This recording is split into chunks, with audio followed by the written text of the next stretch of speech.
फिल्मूं रिलीज़ थियूं उहे 5 हिट फिल्मनि जे बारे में तव्हां सां ॻाल्हि कंदासीं जेके 1980 में कहिड़ियूं कहिड़ियूं फिल्मियूं 5 जेके पाकिस्तान में रिलीज़ थियूं बल्कि सिंध में रिलीज़ थियूं।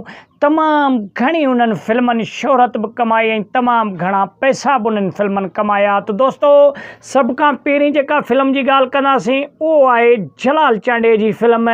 जलाल चांडियो अणॼाण हुयो, जलाल चांडे खे फिल्मनि जी का बि ॼाण न हुई दोस्तो, लेकिन जलाल चांडे जी सिंध में आवाज़ तमामु घणी मशहूरु हुई ऐं जलाल चांडे जी शख़्सियत हिकु ब्रांड हुई दोस्तो।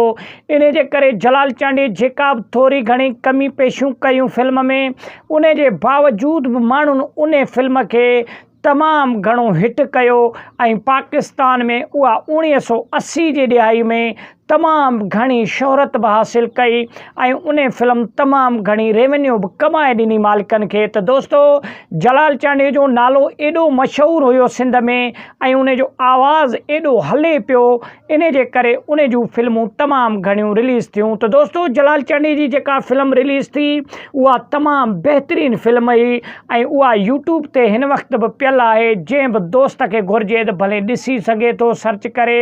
उन खां ॿिए नंबर जेका फिल्म हुई सिंधी फिल्म हुई उन जी बारे में ॻाल्हि कंदासीं, उहो हुयो कारे माछीअ जे नाले ते दोस्तो।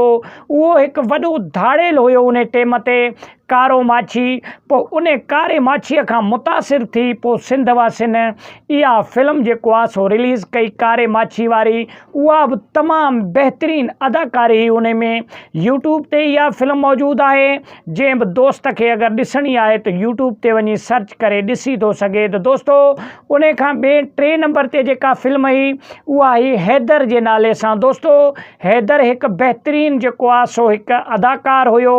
उन जे नाले ते हिकु बहितरीनु फिल्म रिलीज़ कई वई सिंध में ऐं उन खां अलावा 2 फिल्मूं ॿियूं बि आहिनि दोस्तो सिंध में जेके रिलीज़ थियूं। दोस्तो जलाल चांडे जी फिल्म इन्हनि 5 ई फिल्मनि खां टॉप ते फिल्म हुई ऐं इन फिल्म तमामु घणो सिंध जे सिनेमा हॉलनि में तमामु घणी पाज़ीराई बि हासिलु कई ऐं जलाल चांडे खे तमामु घणो पॉपुलर बि कयो। दोस्तो जलाल चांडियो सिंध जो हिकु पॉपुलर फ़नकार हुयो। जलाल चांडे जो आवाज़ जेको हुयो उहो तमामु घणो सिंध बल्कि पूरे पाकिस्तान में माण्हुनि ॿुधो ऐं उन खे जेको आहे सो जलाल चांडे खे तमामु घणो पसंदि कयो। पोइ जलाल चांडे जॾहिं इहा फिल्म रिलीज़ कई पंहिंजी त उहा सिंध जे सिनेमा हॉलनि में तमामु घणो जेको आहे सो हाल जेको आहे सो तमामु घणो ॾिठो वियो ऐं जलाल चांडे जी फिल्म खे तमामु घणो माण्हुनि सिंध वासियुनि पसंदि कयो। त दोस्तो वरी महिरबानी, मिलंदासीं के नेक्स्ट वीडियो में। तेसिताईं ॾींदा इजाज़त, अल्लाह ने के।